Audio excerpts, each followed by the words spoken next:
Welcome back to Question Time. We're coming to you live from City University of London. I'm Gabrielle Fiorella. Staying with us for the second half of the program is Baroness Shami Chakrabarti, a human rights lawyer and campaigner, Labour peer, and former Shadow Attorney General for England and Wales. We are joined by Ella Jane Coxwell, a liberal arts graduate with a passion for international affairs. Also with us is Dan Eglinton, a qualified social worker and theater maker who is passionate about LGBTQI+ issues. And finally, we have Rajeshwari Kashyap, a journalist and author with an interest in global politics, immigration, and women's rights. And that's our panel. And now we'll go to the audience for our first question, which comes from Kevin Kremen. Should the UK relax its drug laws? Germany is set to legalize the personal use of cannabis from the 1st of April, making it to the third member of the EU to legalize adult use cannabis. Shami, do you think the UK should follow suit? I'm not sure the UK, with its current infrastructure around health and criminal justice and just general social infrastructure, is quite ready. I can see the argument. I can see the ethical, practical argument for liberalisation. But this country is currently on its knees with basic infrastructure. Whether we are currently at this moment in a position to properly regulate, which is what you would have to do. You have to regulate any substance of this kind, whether it's alcohol or cannabis or anything else. Whether we're currently in a position to do that adequately, Germany maybe, I'm not so sure. But in principle, I think the scientific argument and the social argument has probably been won in principle some years ago. And Ella, do you agree that the UK is not ready yet, or how do you feel about this? I agree that we're not ready, but I disagree that I don't think I don't think it is something that should be done. I don't think that we should relax laws around drugs. I think that the jury is still out as to whether or not it would actually improve things.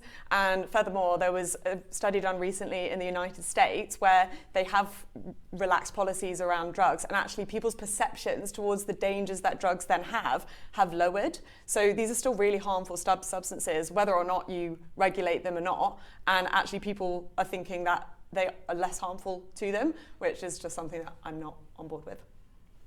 And Dan, do you agree that it would be easier if it was just regulated instead, or? Yeah, I think I'm kind of more aligned with Shami in that I think this is one of very few policy areas where it feels like we don't really follow the science. It seems as if there's lots and lots of bodies of evidence to say that regulation or about the harms of drugs, that we should take a more public health approach rather than a criminal approach. I mean, young men of colour are often disproportionately arrested for drug offences.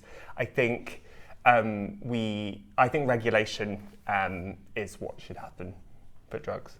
And Raja, do you agree that we should be just focusing on regulation and it's a public health issue? I mean, if you look at the bigger question is drugs, like legalizing drugs here. I feel like that will significantly reduce the price of drugs, and that will make it readily available for kids, for teenagers, to be purchasing drugs from the local drugstore. So I think that but people are taking drugs anyway, right? And I think it's about harm reduction. But that doesn't mean we cannot just encourage them by saying that. It's all the kids who are involved in county lines and so on, because it is illicit criminal activity. And so the argument, I mean, it's difficult and it's balanced, but the argument has always been, as with prohibition of alcohol in previous generations, you create organised crime and you give them power and influence if you're acting completely outside the law and in an unregulated fashion. But I think activities outside of the law are always going to be there, because there's always going to be people who want to undercut the market and sell something, because we live in a world where people just need money to survive. And then I think the other point that I'd make on the regulation side of things is that the drug crisis in America is through the roof, and the drug causing the most amount of deaths is opioids, and they are regulated, they are legal, and it's people overdosing on those, which is leading to some 70,000 deaths a year. But you look at someone So then you look at somewhere like Portugal, who decriminalised everything in 2001, and everyone said that, you know, rates of drug deaths would go up and rates of drug consumption would go up, and they haven't. They've remained below EU averages in Portugal, and actually, you know, prosecutions of people for drug offences have gone down massively, and they've taken an approach that's more about, you know, if someone's caught with drugs, it's about education and, you know, community-based things rather than just giving someone a criminal record. But I think you make an important point about the US, and I think that Big Pharma has a lot to answer for. Because what about all the over-medication, over-prescription and reliance on prescription or legalised, medicalised drugs? They're not even supposedly recreational. They're supposedly to make you feel better when actually your country is shit. And your life is shit, and you're taking these drugs to make you feel better, and it's medicalised, and it's licensed by the state. We are now going to move on to our next question, which comes from Laura Howes. A school in Hertfordshire have recently banned teachers from referring to students as boys and girls. So my question is, has woke culture gone too far? This is the story of a school that has asked teachers to only use gender-neutral phrases to address their pupils. Detractors have accused the school of being too woke, a term which originally referred to awakening society to social injustice, but is now often used as a pejorative. Ella, what do you think about this, and has woke culture gone too far?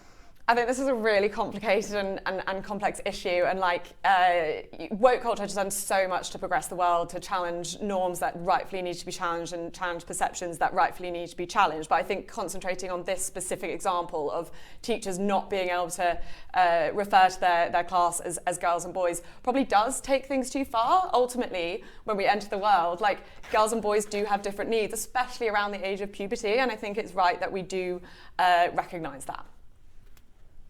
And Shami, what do you have to say about this? I am very proudly woke. When people use it as a term of abuse, I pick it up off the floor and I wear it as a badge of pride. On this issue about the school in Hertfordshire, I'd be really interested to know, was it a primary or secondary school? Because if it was, for example, a secondary school, I think there begins an argument about not calling them boys and girls, but calling them colleagues or friends or ladies and gentlemen or whatever, because you want to begin to treat people with a bit more respect than the diminutive boys and girls. I would be really interested in how that policy came about. Were the kids consulted, for example? Did they say, no, we don't want to be boys and girls, we want to be students, for example? Because, you know, so I think these headline stories are always very good for the right-wing press, but there's often a deeper conversation behind them. And Raja, do you agree with these measures that they're taking? I think that woke culture has gone too far, because I feel that the word woke it has really lost the relevance, because I was reading a story and it was on blizzard and they call it a woke climate, a woke weather. So I do feel that there has to be much more understanding about, like, something that you do not agree with. You do not have to call them like outright racist, Nazi or fascist. So you have to understand that, you know, that if there is certain level of disagreement, we can agree to disagree. So, and Dan, how do you feel? Well, I think this school, what it sounds like, is an effort, maybe heavy-handedly, to make the environment more inclusive of maybe trans or gender questioning young people. I think that can only be a good thing, even if they've done it slightly clumsily. I think at the moment, you know, there's data from the government that says nearly 2/3 of trans people in school have been bullied. And we've got the government guidance that came out late last year about gender questioning children in school, which has been widely panned by LGBT charities and things like that, because people are scared it will make the environment worse for trans young people. And I think that's the sort of thing we need to be talking about, actually, rather than has woke gone too far, because it doesn't mean anything. Exactly. And Ella? I completely agree that we need to be doing things to make our classrooms and our environment in general more inclusive. But what's particularly worrying about this story, I think, is that in 2022 we saw 8% of the teaching workforce leave the market, and the priority alongside inclusivity has to be the education of our young people, right? And the more pressure we put on teachers, the higher the expectations that we put on them, the more pressures it's going to put on the workforce and the more teachers that we're going to lose. And I think they didn't leave because of so-called woke culture. They left because, they're bringing in sandwiches for the kids, 1 in 4 of whom are hungry at school, and because they're being lambasted by the Tory government the whole time. I really don't think woke culture is what is driving our teachers around the twist. We now have to go to our final question of the show from Madrima Dutta. Hi, so I just wanted to know, do you think social media companies should be filtering out the political content that we see? Social media organization Meta has come under fire from users who have been discovered they've been automatically enrolled in a new setting that reduces political content on its platforms. The company has been accused of censorship amid an important global election year. Dan, do you believe social media should be restricting these political matters? I think social media can be a powerful tool for good and for highlighting injustice and human rights abuse, and we're seeing that with people in Palestine in the ongoing kind of Israel-Gaza war. And before they've even done banned political content or filtered it or whatever, people have been talking for weeks and months about how if they post in support of Palestine, they get shadow banned or silenced on those platforms. And I think that's really worrying, because where does that end? Everything's political. So where can we not talk about race on Instagram? Or Raja, how do you feel about this? Do you think it's right that these platforms are doing this? I feel that, if you look at recent case, the Cambridge Analytica case, and there was an influence through the social media platforms like Facebook, that they were trying to influence the politics, the elections. So I think that there needs to be certain level of filtration when it comes to political content, because otherwise, where is democracy? All the rich and powerful with money can hire such some company like Cambridge Analytica and just talk about just get influence the votes. So, and Shami, how... But the social media companies are the influence. The new empires of the 21st century don't have Union Jacks and stars and stripes. They have logos instead of flags. They are running the world. They need to be subject to international law. We should be regulating them, and they certainly shouldn't be trusted to regulate content. Do you feel that we should be regulated in this sense? Yeah, I agree. I think taking a step back, I don't think any of us would be in a disagreement that social media is having a huge impact on people's mental health, especially those of our young people. And this policy, it's not perfect, but I think what it is potentially striving to do is protect people from things that they may not want to see. And ultimately, the algorithms are sending things that we don't want to see anyway. It's not like we're fully in control of the content that we get in our feeds. For me, it's the hypocrisy, though, because I think these social media platforms are filtering political content, and yet if you report that someone being hateful, racist, homophobic, they do nothing. And so they are the problem. They are the new emperor sitting there. We need a treaty, an international treaty, and they need to be held to account.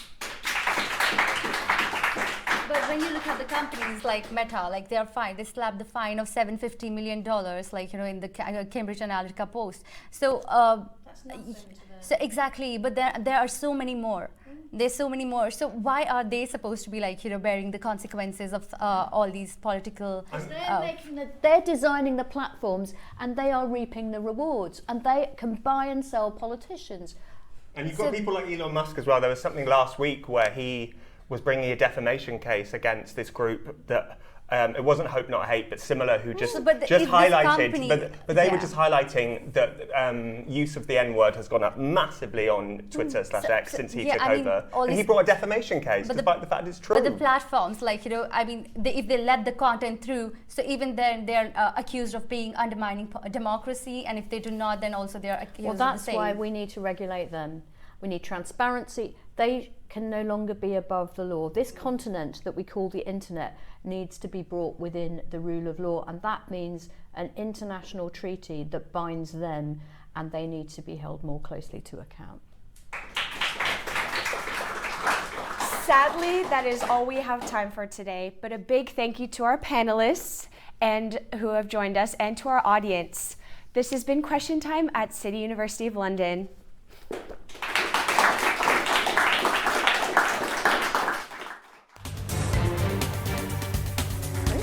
guys.